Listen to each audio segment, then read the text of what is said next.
All right, so there is an analog, and it's called the quaternion numbers. So that's what I want to introduce now. So quaternions are a number system, like the complex numbers, but that extend the complex numbers by adding two more imaginary components, j and k. So for example, the expression 3 minus 2i plus root 2j plus k is an example of a quaternion number. It's got a real part, and it's got three imaginary parts. So complex numbers, the nice thing was we could multiply them. There's this product rule. How do we multiply quaternions? Well, we still have an I involved in a quaternion number, and I squared is still going to be equal to minus 1. That rule is going to persist from the complex case. So we still have that rule, but what about j and k? Well, you might guess that they behave similarly to I, and you'd be right. J squared is also equal to negative 1. K squared is also equal to negative 1. So that's pretty nice. But that doesn't fully describe how we can perform multiplication of quaternions. We need more information still. For example, how do I, j, and k interact with each other? We know that if we square any of them, we get negative 1, but what is I times j or I times k? And we need those also obey some nice rules. Ij is equal to k, jk is equal to I, and ki is equal to j. So just absorbing all these rules, can we compute this triple product, I, j, k? So think about it for a second. How would you compute I, j, k using these rules I just gave? Well, for one way to do it is take ij first. You can think of this as I times j times k. So let's do it as I times j first. We know that that's equal to k. So this is equal to k times k.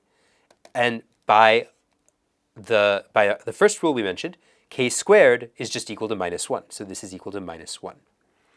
So ijk is equal to minus 1. So a helpful mnemonic device for remembering the quaternion multiplication rules, in particular these multiplication rules, is given by this circle.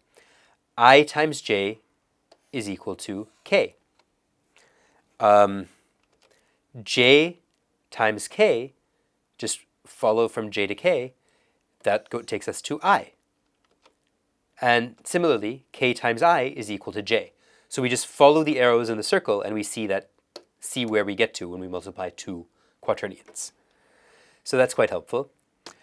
Okay, but are there any more products to consider? Or have the rules that I've given you already fully captured all of the quaternion multiplication rules that we need? Well, there are some more rules to consider because there's other products that we haven't looked at yet. In particular, we haven't looked at I times k. We did look at k times I, but it's not necessarily, we can't just assume that I times k will be the same as k times I. That would, if we knew the multiplication was commutative, then we could assume that, but we don't know that. So we do have these three other products to consider. And actually the mnemonic device here is useful for those as well, because it turns out the answers to those are negative j, I times k is negative j, k times j is negative I, and j times I is negative k. So the circle, you can use it to remember these, because if you go from I to k, you're actually going in the wrong direction on the circle. So you get to j, but you get a negative sign because you're going in the wrong direction. Similarly, if you go from k to j, you're going in the wrong direction. So you do get to I, but you get this negative coefficient because we're going in the wrong direction. And finally, ji takes us to negative k, because again, it's going in the wrong direction. So this circle really tells us, is very, very useful for remembering multiplication. And it's very important to stress here that multiplication is not commutative when it comes to quaternions. So multiplication can also often be given by a multiplication table, like this one here. You might see this in a textbook. And that's also a good way to capture the multiplication. But I find the non-commutativity makes it a bit confusing. Like j times I, okay, it's negative k, but you might forget which order you're putting them in, and in this table. So I actually prefer this much simpler circle as a way to remember, because that just tells us everything we need to know in one go. And note one other important point. So ij and k do not commute with each other. We've seen that. But they do commute with real numbers. For example, 5 times I is the same as I times 5. No mysterious negative signs appear. So ij and k do commute with real numbers perfectly nicely. Okay, so why are we bringing in quaternions? Well, just like unit complex numbers can be interpreted as rotations of R2, unit quaternions can be interpreted as rotations of R3. But what do we mean by unit quaternions? We've defined quaternions. We haven't defined unit quaternions. Well, the norm of a quaternion, if given a quaternion A plus BI plus CJ plus DK, given that quaternion, its norm is defined to be this quantity, square root of a squared plus b squared plus c squared plus d squared. That's the norm or the length of a quaternion number. A unit quaternion is simply a quaternion whose norm is 1. It's a quaternion of length 1. So square root of a squared plus b squared plus c squared plus d squared has to equal 1. For example, I, j, and k, if you take them by themselves, are all unit quaternions. And what do they represent? I just said that unit quaternions can be thought of as rotations of R3. Well, what do they represent as rotations? I turns out to represent a 180-degree rotation with respect to the x-axis. So I represents a 180-degree rotation with respect to the x-axis. Be a little careful here. In the 2D case with the complex numbers, back then, I represented a 90-degree rotation. So there is a little change here when we go from complex numbers to quaternions, when we go from R2 to R3. Similarly, J represents a 180-degree rotation with respect to the y-axis, so that.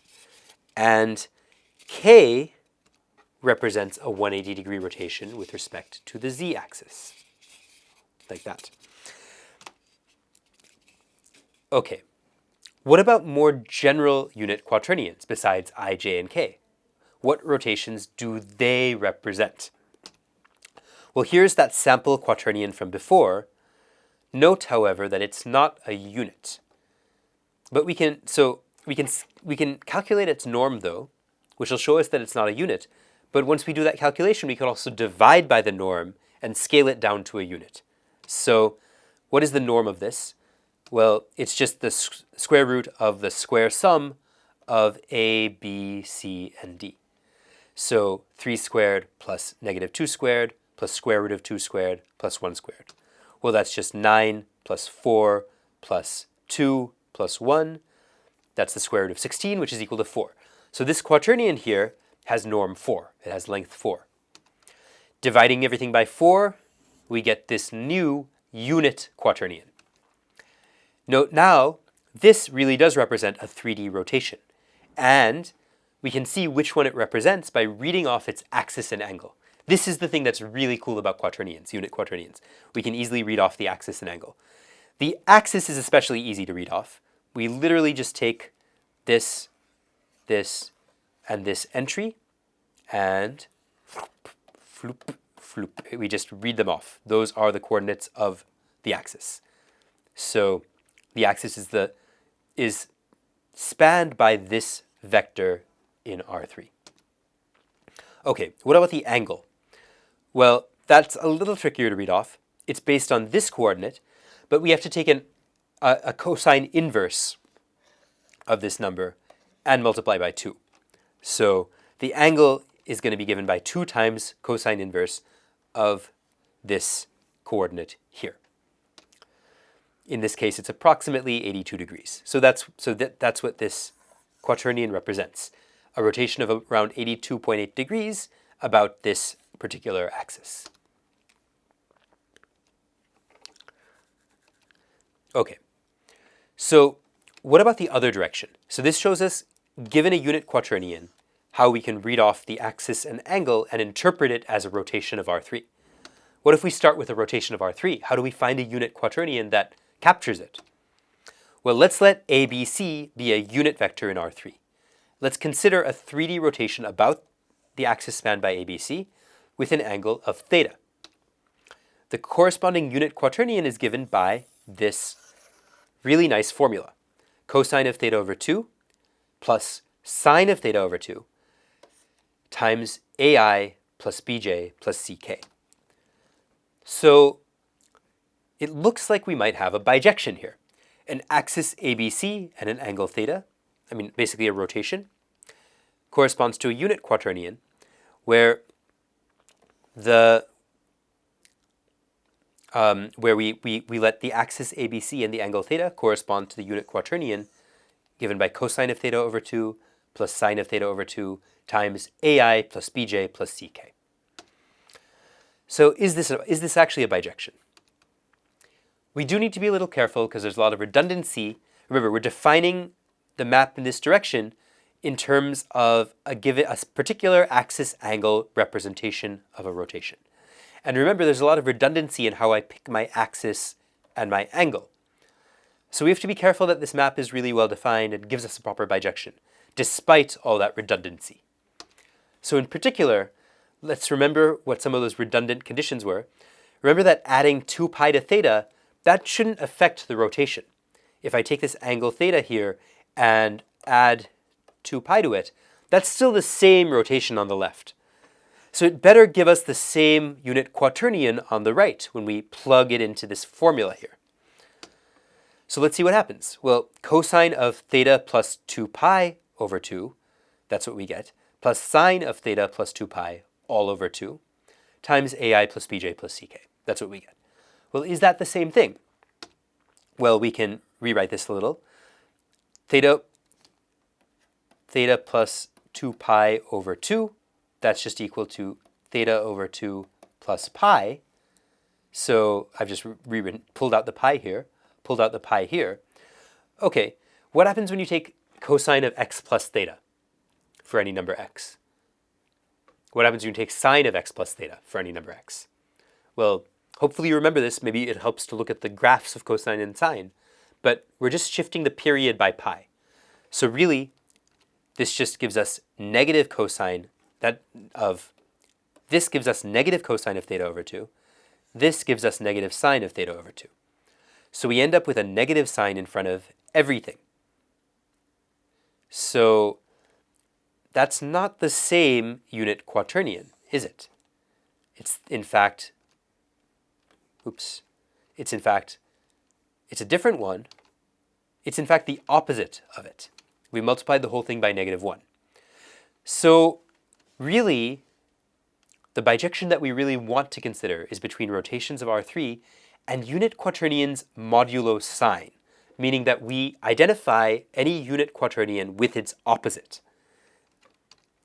If Q is a unit quaternion, then Q and minus Q represent the same rotation. So this is really important. So for example, this unit quaternion from before and this unit quaternion, which is the opposite, I've just multiplied it by -1, they represent the exact same rotation of 3 space.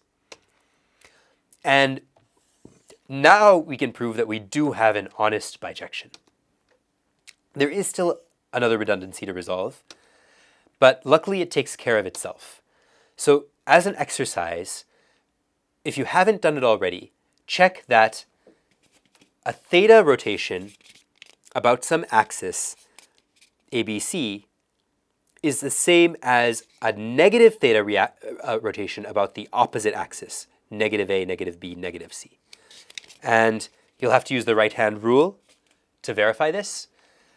And once you've done that, check that despite this redundancy, our bijection still holds. In other words, if we look at negative A, negative B, negative C, and negative theta, and see where that gets mapped to, it seems like it's going to get mapped to something else, but check and convince yourself that that doesn't create any problems.